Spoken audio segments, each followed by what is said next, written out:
Hey there, welcome back to Writingverse. And today I'm here with a new tale, a kid's bedtime story called Beast Inside. Well, before start reading, I would like to request you guys to click on the subscribe button and like the story at the end or maybe at the beginning because I can't be too selfish, but I'm selfish. That's why I'm asking you guys to like the story initially. Well, let's cut the slack and let's slide on to the reading part. Fine. Here we go. Beast Inside. A question to readers. Do you know what is the limitation of obsession? Writer says, there's always a part in everyone's life where a living being gets obsessed with something or someone just like glue. Often odds of our obsession might result in vindictive transformation when the outcomes are pessimistic, and on the other hand, the result might make two living beings get obsessed when their priorities are identical to each other. The weird world we live in. The tale that you're going to anticipate today is a fairy tale of a beast who gets obsessed with a toddler. A strange bond leads to a idiosyncratic conclusion. Insist you too to read this tale labeled Beast Inside. A village named Nameless used to raid by a gang of bandits incessantly, where the village head is ostensibly helpless to defend the village against their robust creature powers that they obtain by consuming meat of animals. They often seem like a giant cacodemons, and it shaped into a censorious situation to the village. He decided to consult a clairvoyant habitat in the outskirts of the village. The clairvoyant granny demands the fortune crystal to show the way out from the bandit's crisis.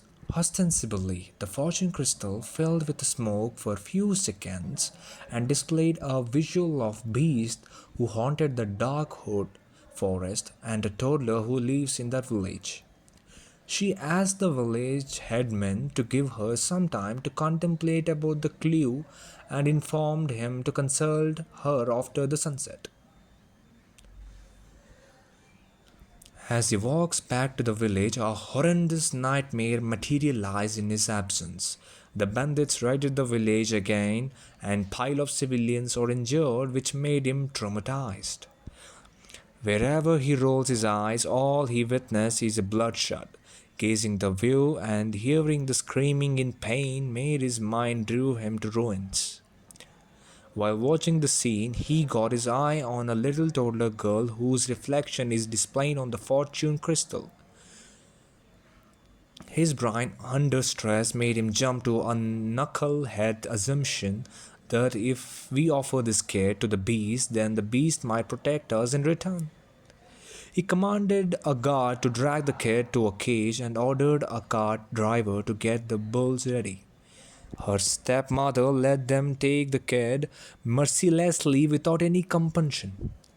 The little girl's eye filled by gazing at the toddler friends who are running behind the cart to save her, but they can't keep up for a long time.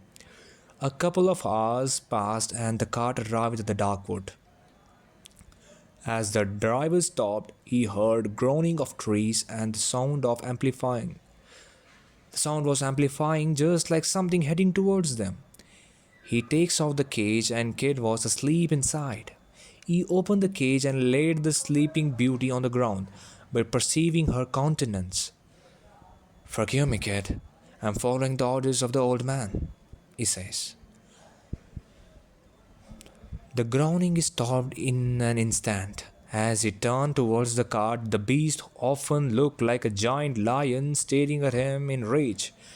As he swallowed his last saliva in a fear, the beast tore him apart and threw his body to the sky and caught the meat by its mouth. Now that advanced to the where the kid was enjoying its cat nap. The little one woke up finally and rubs her eyes before she realized where she is now. She turned around and looks at the beast, which is over 20 feet taller and with robust personality staring at her in red eyes. As it sees her standing in front of it in drowsy state, it makes a huge roar to make her tremble with fear, but the little one began to yawn without minding that intense roar, which made the trees groaning but didn't affect the a bit. Now the beast's rage stepped into another level, which made it to attack her by opening its giant mouth, and that's a close call, which is about to get crushed by beast's giant teeth. She looks inside the beast's mouth. Your mouth is huge. The teeth look like sharp stones. She wondered in spite of trepidation. The beast stepped back and see her astonished face. "You're giant and cute," says the kid. The beast felt surprised by hearing to that where it has never seen someone praising it but still can't let its wisdom down. "I spare you today. Run for your life before I change my mind." The giant turned around and began to walk out of the scene. Now the cute little girl kept watching its hanging tail, which got her attention. She buckled up her legs to the tail and grabbed its skin, which made the beast sensing itching in tail. The beast rolled its eyes to see what's happening and got doomed by watching the girl rubbing her cheeks to its tail. "This is nice." She turning red just like she got heaven under her little legs. "Holy crap, this kid isn't petrified of a beast and messing up with my tail?" The beast shocked. "Hey kid, I'm warning you again. Run back to your home," it says. "I don't know the road to go back. Besides, I'm a little kid, and how can you say a little one to walk alone home?" She posted a problem. "That's your problem, and you should find a way out by your own," says the beast. "Hey, I'm hungry." Now her cheeks are down and her eyes looking at the beast, seeking help. Now I don't know why I can't say no to her. "Fine, follow me," says the beast. The they both take walk for a few minutes and finally arrived at a place where the mango trees are raising their head to sky. The kid get massively happy by gazing at the mango trees, but her hands couldn't reach the fruit. She turns around and looks at the beast.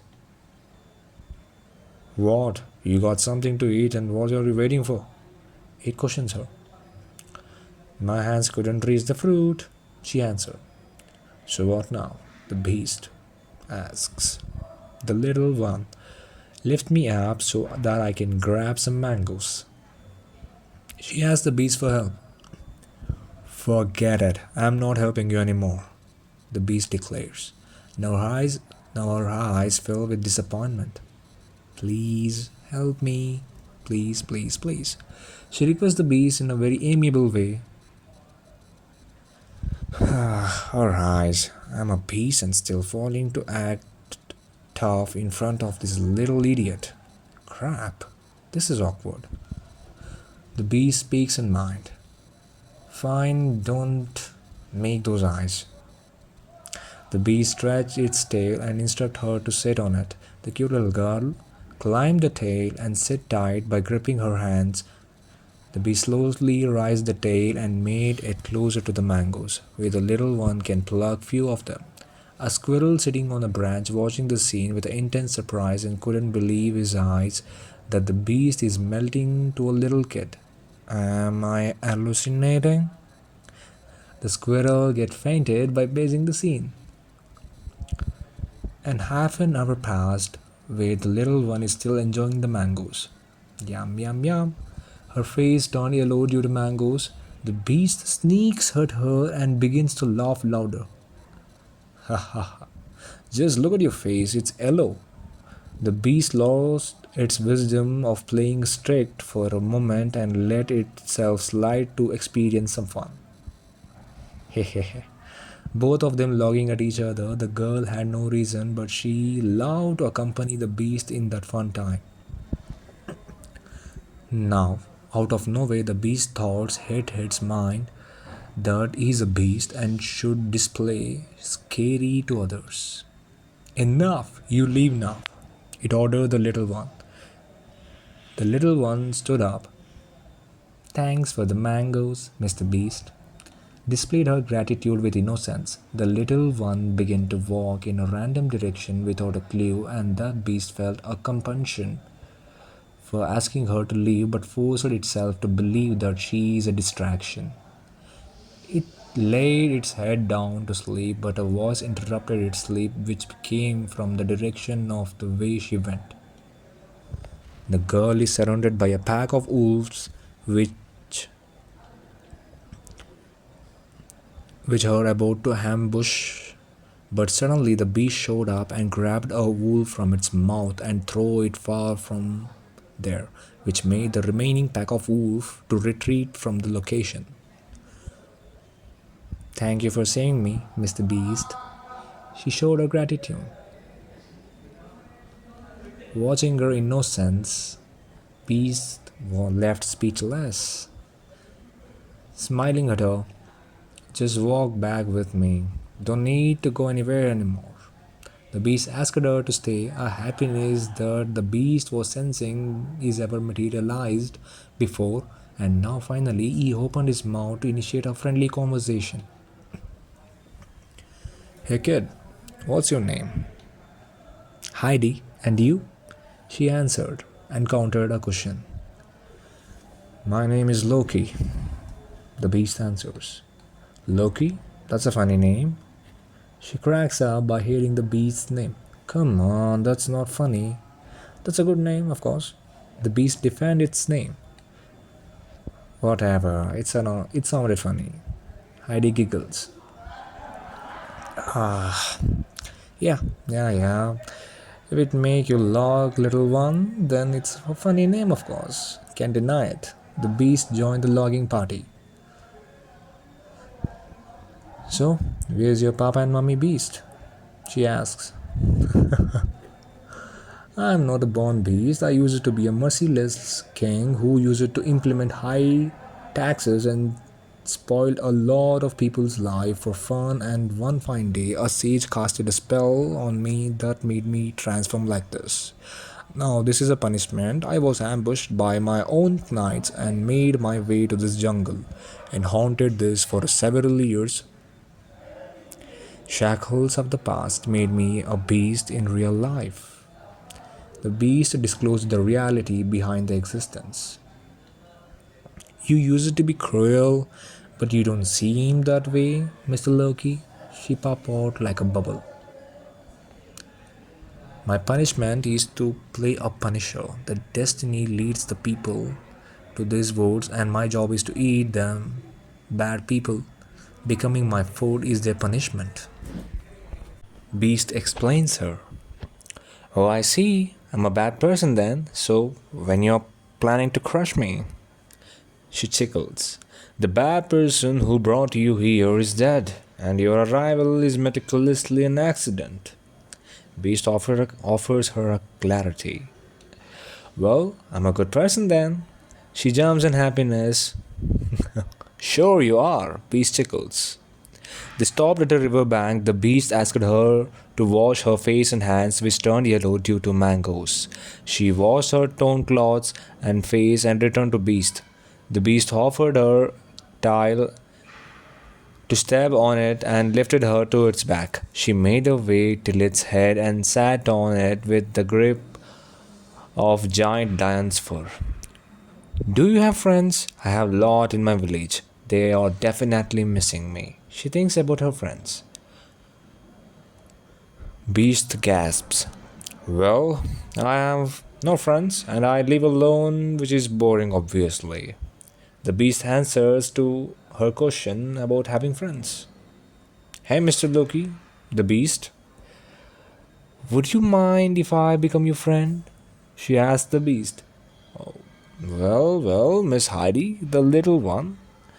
Is the fair if a good soul like you to become a friend of a meat eater beast? That's gross. I don't eat meat like you, but it has to do nothing with friendship. Now tell me, do you want to be my friend or not? The clock is ticking. She set a timer to process the result. Beast tickles. Sure, why not? You little adorable idiot. Beast chuckles and showed its acceptance to the friendship. Finally, they reached the cave, and it was dark already. The girl slid over its nose and jumped to the ground. Oh, it's cold. The kid trembles to the cold air hitting her sensitive skin.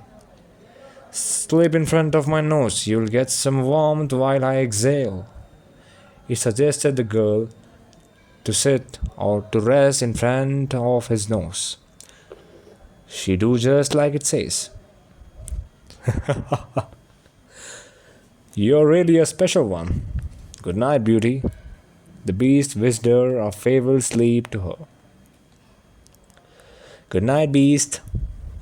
The beast opens his eyes where it was floating in space and gazes around in confusion. A dream? It says to itself. No. A, a tone hits his ears. The spell casted on you is broken. Now you're allowed to step into paradise. A guardian wearing a suit explained the beast's time in the mortal realm is completed. The beast finally set itself free from those shackles of the past, but a caution arises in its head now. Sir, how the spell casted is broken? The beast asks the guardian. The spell is broken when an innocent soul accepted you with unconditionality and you know who it is. Guardian disclosed the reason behind the breaking of that spell. Holy soul, I should thank her, and without wishing a favor, I can procure paradise. I mean, she is the only friend of mine. Please allow me to wish her a favor, sir. Beast requests the guardian. A silence sprawled all over the scene. Ostensibly, this isn't end good, Loki. It's sad to say that as you passed as a same pack of wolves ambushed her and she lost her hand and leg. At the right time, her father, who went out of the village to work, showed up in searching of her and he rescued her daughter. She is wounded severely, but according to her fate, she will survive. But the rest of her life, she has to stay in bed like a dead meat.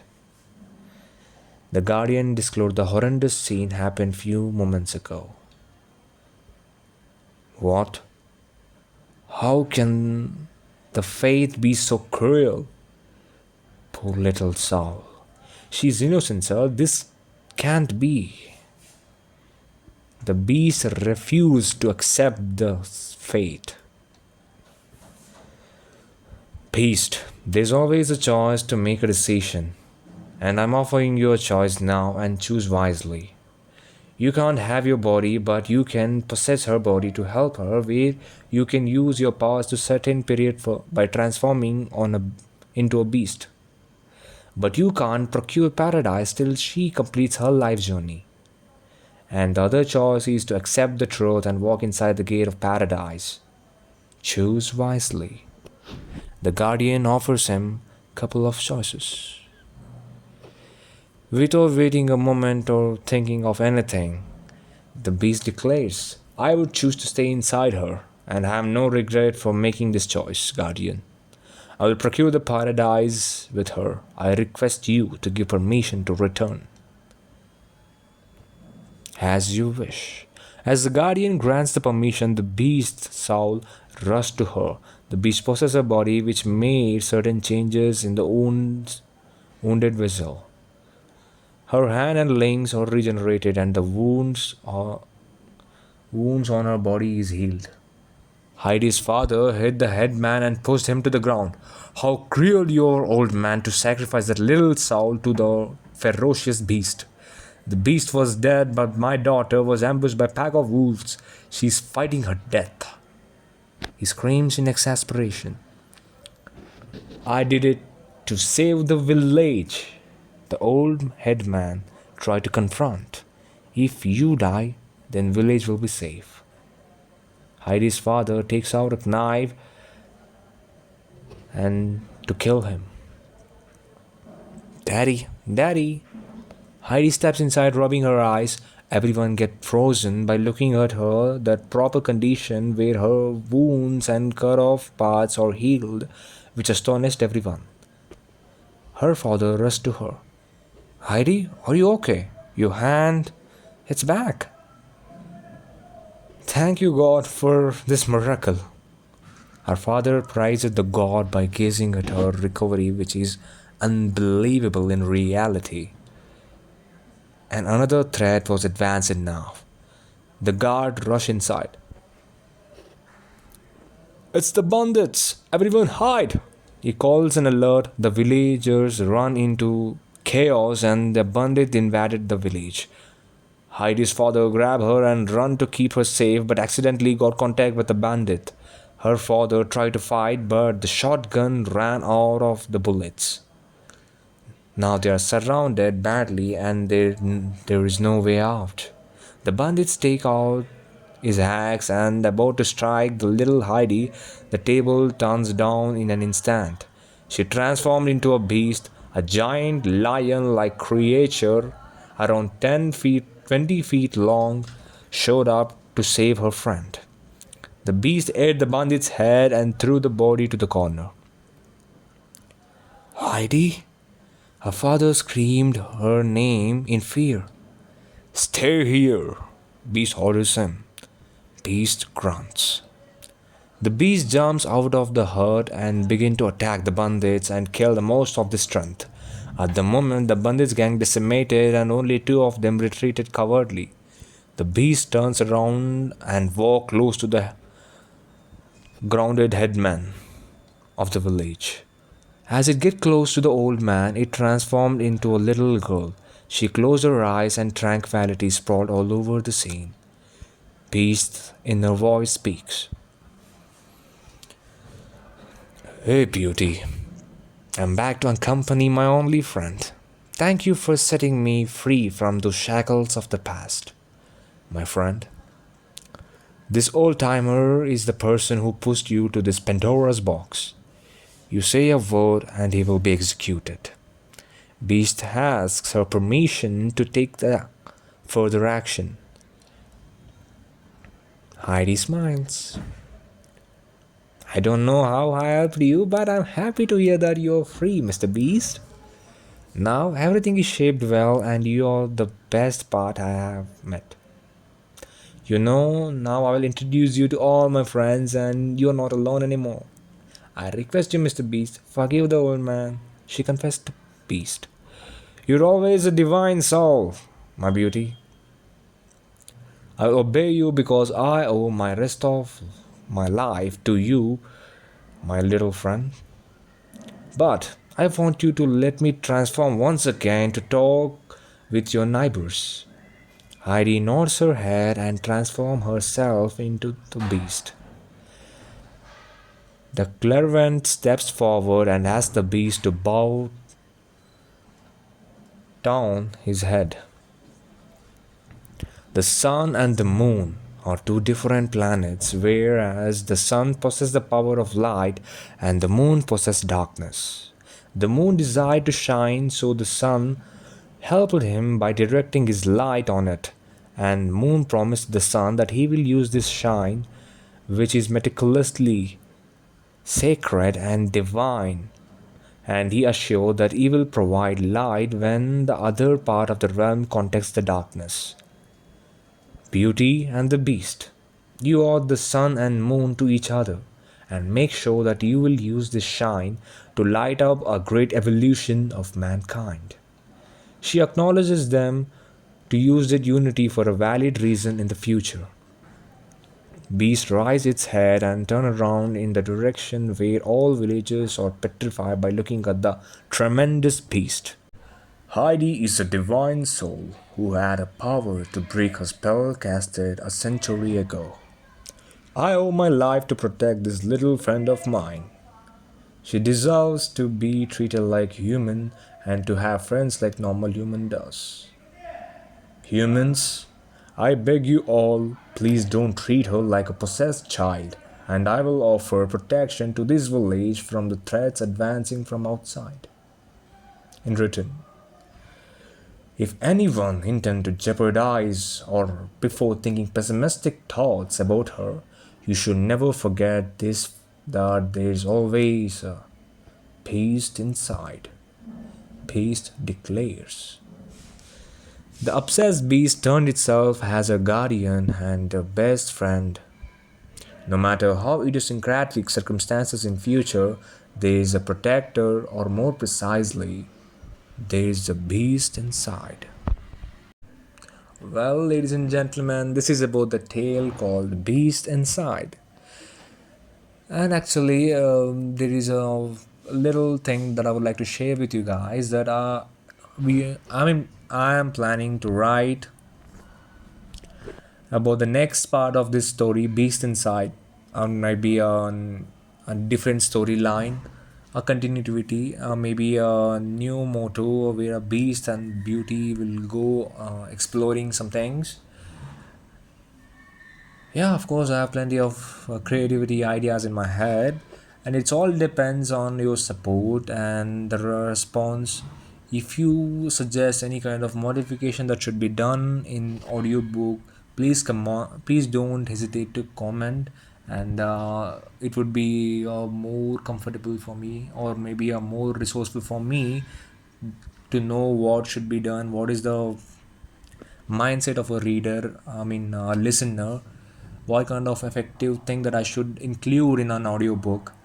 And yep, this is about the today's audiobook, and I hope you guys enjoyed, and don't forget to subscribe and like the channel and the video. So see you all in the next video. Goodbye.